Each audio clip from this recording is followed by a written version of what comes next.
భారతదేశంలో ఇటీవల ఆంధ్రప్రదేశ్లో జరిగిన ల్యాండ్ టైటింగ్ యాక్ట్ అందరి గురించి వినే ఉంటారు. ఈ ల్యాండ్ టైటింగ్ యాక్ట్ వలన దశ కానివ్వండి, రీసెంట్ గా జరిగిన ఎలక్షన్ లో వైఎస్ఆర్సీపీ పతనం చెంది టీడీపీ కూటమి, టీడీపీ, జనసేన, బీజేపీ ఏదైతే మహాకూటమి ఉందో ఆ కూటమి రావడానికి ప్రధాన కారణం ఇది వన్ ఆఫ్ ద సెక్టర్ అని చెప్పొచ్చు. ఎందుకంటే ల్యాండ్ టైటింగ్ అనేది ఎప్పుడు వచ్చింది, ఎందువల్ల ఈ రాష్ట్రం ప్రజలు భయపడ్డారంటే ఇది నీతి ఆయోగ్ అనే చట్టం ద్వారా బహుశా మొట్టమొదటిసారిగా భారతదేశంలో మహారాష్ట్ర పెట్టారు. మహారాష్ట్ర కేవలం 3 నెలల్లోనే ఈ ల్యాండ్ టైటిలింగ్ యాక్ట్ వల్ల ఎంత ప్రమాదకరమైన తెలుసుకుని ఆ రాష్ట్ర ప్రభుత్వం తిరస్కరిస్తే వెంటనే రీసెంట్ గా లాస్ట్ ఇయర్ 2023లో గత రాష్ట్ర ముఖ్యమంత్రి జగన్మోహన్ రెడ్డి గారు ల్యాండ్ టైటిలింగ్ యాక్ట్ ని ఆంధ్రప్రదేశ్ లో పెట్టడం, తద్వారా ఇక్కడ ఉన్న ప్రజలందరూ భయపడిపోయి ఏదైతే ల్యాండ్ టైటిలింగ్ యాక్ట్ అనుకుంటున్నామో ఆ ల్యాండ్ టైటిలింగ్ ఎందుకు ప్రమాదకరం అంటే ఒక వ్యక్తి యొక్క ఆస్తి నాది అని తెలుసుకోవడానికి ఆయన లోకల్లో ఉన్న జ్యుడిషియల్ పాయింట్ చేసి అంటే ఆ ప్రాంతంలో ఉన్న కోర్టులు తనిఖీ చేసి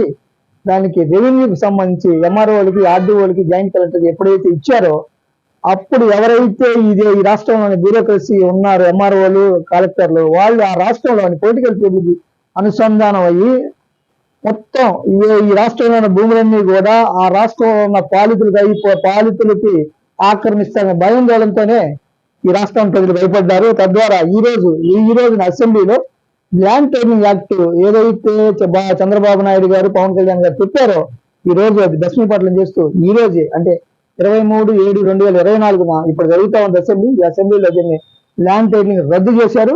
ఎప్పుడైతే ల్యాండ్ టైటిలింగ్ రద్దు చేశారు ఈ రాష్ట్రంలో ఉన్న ప్రజలు హర్షాతి వ్యక్తం చేస్తా ఉన్నారు.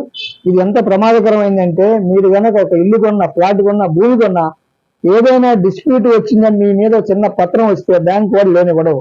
రెండోది ఇంకా ఆంధ్ర రాష్ట్ర ప్రజలు భయపడింది ఈ రాష్ట్రంలో వాళ్ళకి వ్యవసాయానికి సంబంధించిన భూములు, పొలాలు ఉంటే దాని మీద జగన్మోహన్ రెడ్డి గారి బొమ్మ ఉండటం వాళ్ళు ఎవరు ఇష్టపడలేదు. ఎందుకంటే వాళ్ళ యొక్క వంశపారంపర్యం నుంచి తాతలు సంపాదించిన ఆస్తిలో జగన్మోహన్ రెడ్డి యొక్క బొమ్మ ఉండటం వాళ్ళు ఎవరు సుతారం ఇష్టపడలేదు. ఇంతేకాకుండా ప్రతి విషయంలో ల్యాండ్ టైటిలింగ్ యాక్ట్ ఎంత ప్రమాదకరమైందో సుమారు ఈ రాష్ట్రంలో 3 నెలలు ఈ రాష్ట్రం న్యాయవాదులందరూ దాని మీద ఎంతో విధంగా స్ట్రైకులు చేసి, హత్యాలు చేసి, తద్వారా బాయ్కట్ చేస్తే అయినా రాష్ట్ర ప్రభుత్వం వినలేదు. అలాంటి పరిస్థితుల్లో ల్యాండ్ టైటిలింగ్ రద్దు చేస్తూ ఇవాళ ఆంధ్రప్రదేశ్ రాష్ట్రంలోని అసెంబ్లీలో బిల్లు పెట్టిన మహాకూటమి ఎవరైతే ఉన్నారో Telugu Desam party, Janasena party, BJP party వారికి lawyers forum for social justice తరఫున మేము ధన్యవాదాలు తెలుపుకుంటా ఉన్నాం.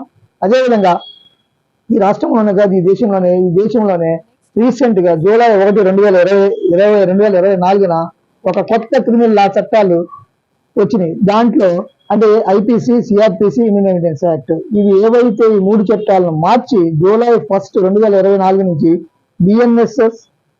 బిఎన్ఎస్ఎస్ అలాగే భారతీయ సాక్ష్య అధీని అనే చట్టాలు మార్పు చేస్తుంటే ఐపీసీని భారత న్యాయ సమితి గాను, సిఆర్పిసిని భారతీయ నాగరిక సురక్షిత సమితి గాను, ఇండియన్ ఎవిడెన్స్ యాక్ట్ ని భారతీయ సాక్ష్య అధీనం గాను 3 పార్టీలు చెప్తూ ఈ దేశంలో కొత్త చట్టాలు ప్రవేశపెట్టింది. జూలై 1 నుంచి ఎన్ఫోర్స్మెంట్ అయిందా వచ్చింది. అయితే దీనికి కొంతమంది స్పష్టంగా చెప్పాలంటే ఉత్తర భారతదేశంలో ఉన్న న్యాయవాదులు, దక్షిణ భారతదేశంలో న్యాయవాదులు అనుకుంటే ఇది ఎక్కువగా హిందీ ప్రాంతంలో ఉన్న ఉత్తర భారతీయులకు అనుకూలంగా ఉంది.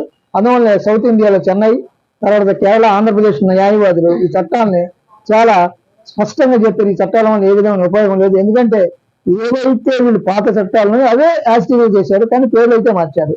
అక్కడక్కడ కొన్ని సెక్షన్లో మాత్రం కొన్ని అంటే రోడ్ యాక్సిడెంట్ లో కానీ సెక్షన్ 304A ఐపీసీ వాటిల్లో 2 years punishment it's extend going on the approximately 10 years వరకు చేసుకుంటూ వచ్చారు. అలాగే సెక్షన్ 354 ఐపీసీ ఏదైతే ఉందో క్లాస్ 1, క్లాస్ 2, క్లాస్ 3 ఏబిసిడ్ల కింద women modesty of the women ఏదైతే ఉందో దాన్ని కూడా కొంత చట్టం మార్చారు. కానీ ఈ రోజు కూడా భారతదేశంలో చట్టాల గురించి భారత ప్రజాస్వామ్యంలో భారతదేశంలో ఉన్న 150 కోట్ల మంది ఇంకా కోట్ల మీద ఇంకా న్యాయస్థానాల మీద ఇంకా వాళ్ళకి అభద్ర ప్రభావం అనేది నేనైతే చాలా స్పష్టంగా చెప్పగలను. ఎందుకంటే చాలా స్పష్టంగా ఈ దేశంలో ఎప్పుడైతే సైబర్ క్రైమ్ ఓపెన్ అయిందో, ఈ దేశంలో ఎప్పుడైతే యూట్యూబ్ లో, వాట్సాప్లు, మీరు అనుకున్న ఈ ఈమెయిల్స్, ఇన్స్టాగ్రామ్లు ఇవి ఎప్పుడైతే వచ్చినాయో ఈ రోజున జునైల్ జస్టిస్ అనేది మనం ఒక క్వశ్చన్ మార్క్ అయిపోయింది. ఎందుకంటే చిన్న పిల్లలు కూడా 6వ తరగతి 7వ తరగతి చదువుకున్న పిల్లలు కూడా యూట్యూబ్లు చూసో లేకపోతే అశ్లీల సాహిత్యం చేసి లేకపోతే దాంట్లో ఇండిసెంట్ బిహేవియర్స్ సంబంధించి చాలా అప్లోడ్ అవుతున్న చాలా చూసి వాళ్ళ పిల్లలు చెడిపోతున్నారా లేకపోతే వీళ్ళని ఎలా మార్చాలనే విషయం ఈరోజు భారత సమాజం మీద, భారత పౌర సమాజం ఉన్నమాట చాలా స్పష్టమైన విషయం.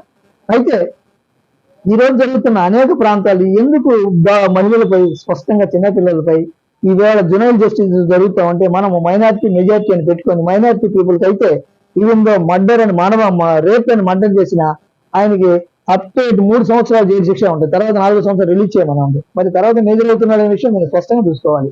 గతంలో పెట్టిన దాన్ని బట్టి జునైల్ జస్టిస్ ఏంటంటే చిన్నపిల్లలు తెలివి చేశారేమో అని పరిస్థితి వచ్చింది. ఈ రోజున 10 సంవత్సరాల పిల్లలకే ఎప్పుడైతే మన మీడియా ఈ సైబర్ ఎప్పుడైతే ఈ ఫోన్స్ ద్వారా కానివ్వండి ఎప్పుడైతే వచ్చిందో వాళ్ళ నాలెడ్జ్ అనేది కామన్ ఒక ఒక వయసు కన్నా ఎక్కువ నాలెడ్జ్ వచ్చింది. అలాంటప్పుడు ఈ జస్టిస్, క్రిమినల్ జస్టిస్ లో జునైల్ జస్టిస్ ని ఖచ్చితంగా మార్పు చేయాల్సిన అవసరం ఉంది.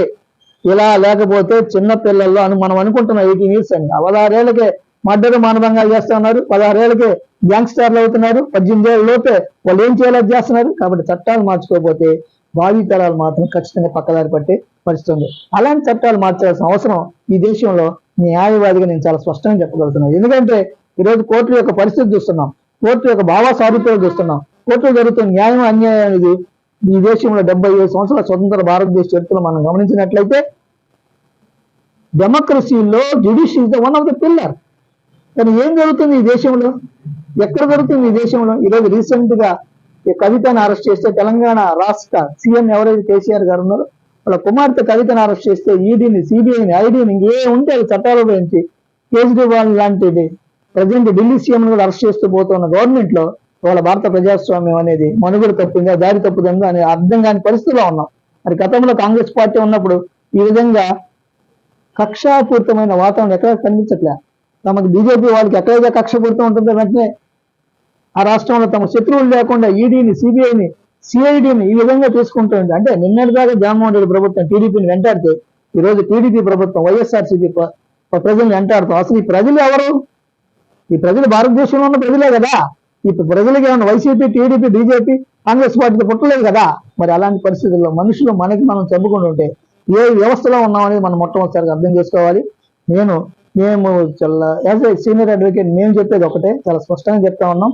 ప్రభుత్వాలు, పాలకులు ఎవరున్నా కూడా స్పష్టంగా ఈ దేశంలో ఉన్న ప్రజల గురించే ఉండాలి. ఈ దేశంలో శాంతియుత వాతావరణాన్ని ప్రతి ఒక్కరూ కంకణం కట్టుకుని ఉండాలి. ఇలాంటి పరిస్థితుల్లో ఈరోజు న్యాయ వ్యవస్థ ఎట్టిపోతుంది? న్యాయ వ్యవస్థలో supreme court, high court, lower court, district courts, మోస్టైల్ కోర్టు కానించి ఈ రోజు ఈ 150 కోట్ల మంది న్యాయ వ్యవస్థ గురించి చూస్తూ ఉంటే ఈ రోజు కొత్తగా మీరు భారత న్యాయ సమితి అని, లేకపోతే భారత నాగరిక సురక్షిత సమితి అని, భారతీయ సాక్ష్యాధిని కొత్తగా తీసుకొస్తే ఈ చట్టాల వల్ల కొత్తగా ఒరిగేది ఏముంది?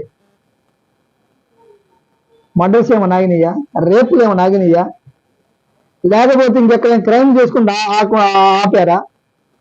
చట్టం మార్పు అంటే మనల్లో శాంతి వాతావరణం ఉండాలి, మనల్లో ఐడెంటిటీ ఉండాలి. ఒకసారి you have compare then European society, you have compare then Gulf countries. For example Gulf లో, సౌదీ అరేబియాలో దొంగతనం చేయాలంటే చాలా భయపడతారు. ఉదాహరణకి సౌదీలో ముస్లింస్ ప్రార్థన చేసుకునే ప్రార్థనా మందిరంలో శుక్రవారం వారు మసీదుకి వెళ్తే బంగారపు షాపులు ఓపెన్ చేసి వెళ్ళిపోతే ఒక్క దొంగతనం కూడా జరగదు. మరి భారత సమాజం ఎందుకు చిన్న చిన్న దొంగతనాలు, కొన్ని కోట్ల రూపాయల దొంగతనాలు జరుగుతూ మాయమైపోతూ ఉన్నారు?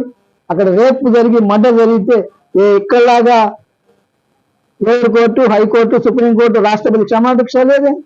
Within the span of 48 hours, they have taken some decision. What is going on process of the law?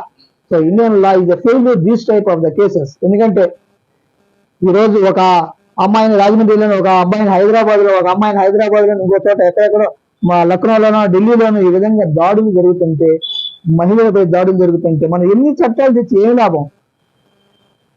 ఏ విధంగా ఎక్కడికి పోతున్నాం? మనం ఎవరిని చంపుకున్నాం? మన తల్లిని, చెల్లిని, కూతుర్ని, అమ్మని చంపుకున్న సమాజంలో ఉన్నామా?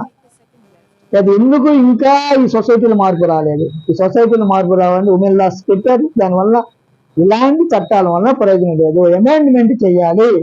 వరకే పోయింది అమెండ్మెంట్. ఇప్పుడు మాలాంటి న్యాయవాది అంటే లా చదివాం కాబట్టి న్యాయవాదులు కూడా కనీసం ఈ విధంగా చెప్పకపోతే కోర్టులంటేనే భయపడే స్థాయికి వచ్చే పరిస్థితికి వచ్చామంటే ఎంత హీనమైన స్థితిలో ఉన్నాం మనం అనుకోవచ్చు. కాబట్టి జ్యుడిషియరీ అనేది మస్ట్ అండ్ షుడ్ కొంత గ్రిప్ చేసుకొని భయం ఉండాలి. సమాజంలో భయం ఉంటేనే, ఒక బాబుకు భయం ఉంటేనే చక్కగా చదువుతాడు, ఒక పాపకు భయం ఉంటేనే డిసిప్లైన్ గా ఉంటుంది, ఒక వ్యక్తికి బాధ్యతగా ఉంటేనే ఆ కుటుంబం బాగుంటుంది. ఎక్కడైతే భయం ఉండదో, ఎక్కడైతే బాధ్యత ఉండదో ఆ పౌర సమాజం స్పష్టంగా నాశనం అవుతుంది. నేను స్పష్టంగా చెప్పగలను.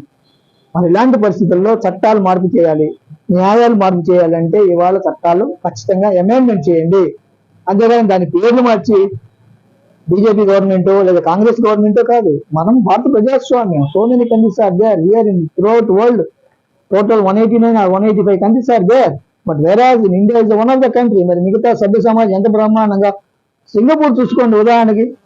It's very very small country in our India, in our world. But whereas అక్కడ తలసరి ఇన్కమ్ ఎంత, భారతదేశం యొక్క తలసరి ఇన్కమ్ ఎంత ఒక్కసారి కంపేర్ చేయండి. లక్షల్లో ఉన్న అక్కడ ఇన్కమ్, ఇక్కడ ఇంకా వేలు కూడా కాని ఇన్కమ్. పౌర సమాజాన్ని అక్కడ అలా నిర్మాణం చేసుకున్నారు. ఇక్కడేమో దాడులు, దోపిడీదారులు, కక్షలు, కాఠిన్యం, వ్యక్తుల మీద కక్షలతో, వ్యక్తుల మీద చంపుకుంటూ, వ్యక్తుల మీద దౌర్జన్యాలు చేస్తే ఆ పౌర సమాజం ఎక్కువ కాలం మనుగడ సాగించలేదు. ఖచ్చితంగా మనం బాధ్యతగా వ్యవహరించాలంటే ఖచ్చితంగా ఈ దేశంలో చట్టాలు చక్కగా సక్రమంగా పనిచేయాలి. ఈ దేశంలో సక్రమంగా పనిచేయాలంటే పొలిటికల్ ఇన్ఫ్లుయెన్స్ ఉంటుంది, డబ్బు ఇన్ఫ్లుయెన్స్ ఉంటుంది. మేము ఒక్కొక్క కేసులో చూస్తూ ఉంటాం. ఒక అమ్మాయి మర్డర్ అయిపోతే ఛార్జ్ షీట్ పెట్టేదాకా ఎన్ని విధాలు మార్చుకోవచ్చు వాళ్ళు. I have 25 years experience as a senior advocate in various courts are there. నేను ఒకటి స్పష్టంగా చెప్తున్నాను, ఈ రోజు న్యాయ వ్యవస్థలో మార్పు లేనిది సామాన్య మానవుడు న్యాయ కోర్టులు అంటేనే భయపడిపోతా ఉన్నారు. మరి మారాలి, మారే సమాజానికి మారాలి. కానీ ఏవో మన ఐడెంటిటీ కోసం, మనకి సెక్యూరిటీ కోసం మనం ఎక్కడెక్కడో మన హైకోర్టు జడ్జీలం అయ్యాం, సుప్రీంకోర్టు జడ్జీలం అయ్యాం అంటే న్యాయ వ్యవస్థలో ఉన్న లీగల్ ఫెటర్నిటీలో ఉన్న ప్రతి ఒక్కళ్ళు భాగస్థుడు అవ్వాలి. భాగస్థుడు కాకపోతే ఖచ్చితంగా మనం ఈ పౌర సమాజానికి అన్యాయం జరిగినట్టు అవుతుంది. ఫైనల్ గా నాది ఒక రిక్వెస్ట్, ల్యాండ్ టైటిలింగ్ యాక్ట్ రద్దు చేసినందుకు చంద్రబాబు నాయుడు, పవన్ కళ్యాణ్, మహాకూటమి, బీజేపీ అందరూ ఎవరైతే వాళ్ళందరికీ ధన్యవాదాలు తెలుపుతున్నాను. రెండోది, ఏవైతే మీరు కొత్త చట్టాలు July 1, 2024 తీసుకొచ్చారో, బిఎన్ఎస్ఎస్, తర్వాత భారతీయ సాక్ష్య అధినియం, వీటిల్లో మార్పులు అంటే ఉన్నవి మార్పులు కాదు. సమాజంలో భయం ఉంటేనే, సమాజంలో సెక్యూర్ ఉండాలంటే ఇవాళ మహిళలు సెక్యూర్ లేదు. ఈ దేశంలో 150 కోట్ల మంది, 75 కోట్ల మంది మహిళలే కదా. ఆ మహిళల్లో మీ అక్క ఉంది, మీ చెల్లెలు ఉన్నా, మీ కూతురు, తల్లి ఉంది. మరి వీళ్ళందరినీ కాపాడవలసిన బాధ్యత మీకు లేదా? చాలా మంది ఏమనుకుంటే వాళ్ళ దగ్గర టచ్ చేయలే అనుకున్నారు. ఒక్క పాపని టచ్ చేస్తే ఖచ్చితంగా అందరి మహిళని టచ్ చేసినట్టే. మరి ఇలాంటి పరిస్థితుల్లో ఒక్క దొంగతనం జరిగితే అన్ని చోట్ల జరిగినట్టే. ఎక్కడికక్కడే మీరు ఈ సమాజంలో మీరు ఏం జరుగుతుంది అనుకుంటున్నారో, ఎక్కడైతే ఎక్కడైతే ఈ సమాజంలో హాని జరుగుతుందని దాన్ని సెక్యూర్ చేసుకోలేకపోతే కంటిన్యూ అవుతా ఉంది. ఖచ్చితంగా న్యాయ వ్యవస్థలో మార్పు రావాలి. న్యాయ వ్యవస్థలో మార్పు రావాలంటే చట్టాల్లో మార్పు రావాలి. As a request and lawyers forum for social justice in Visakhapatnam district, Gudipalli Subbarao అని నేను ఇవాళ ఉండొచ్చు, రేపు పోవచ్చు. ఎవరు మనుషులు శాశ్వతం కాదు. ఈ అశాశ్వతమైన జీవితంలో వచ్చే తరమైన శాంతిగా ఉండాలంటే ఇప్పుడున్న టెక్నాలజీ ప్రకారం, మీకున్న ఫోన్లలో వచ్చే దీని ప్రకారం జునైల్ జస్టిస్ మార్చాలి. చిన్న పిల్లల్లో కూడా లైంగికంగా చిన్న పిల్లలను కూడా సెక్సువల్ అఫెన్సెస్ జరుగుతూ ఉందంటే వాళ్ళు జునైల్ జస్టిస్ మార్చండి. 12 ఏళ్ళ 18 ఏళ్ళ నేనైతే చెప్పను. నేను ఉదాహరణ చెప్పేసాను. గోదావరి నది ప్రాంతం జిల్లాలో జరిగిన సంఘటన జరిగింది ఒకటే కాదు, కొన్ని వేల జరుగుతూ ఉంటే ఎక్కడో 100లో 1-2 బయటకు వస్తా ఉంది. ఇప్పటికైనా ఈ చట్టాల్లో మార్పు రాకపోతే ఏ శాంతి వనంలో, ఈ రామరాజ్యం లాంటి మనం శాంతి వనంలో ఉన్నామో అశాంతి వనం కాకుండా నేర్చుకోవాలంటే పెద్దలైన ఎవరైతే ఈ దేశంలో ఉన్న న్యాయ వ్యవస్థలో ఉన్న సుప్రీంకోర్టు రిటైర్డ్ జడ్జీలు, హైకోర్టు రిటైర్డ్ జడ్జీలు ఉన్నారో వారిని ఈ పాలకులు ఉపయోగించుకుంటే సమన్యాయం, సత్వర న్యాయం జరిగింది. అప్పుడే భారతదేశంలో మరొక రామరాజ్యం వస్తుందని న్యాయవాది గుడిపల్లి సుబ్బారావు నేను ఎంచుకున్నాను. నమస్తే అండి, నా పేరు డాక్టర్ హేమలత.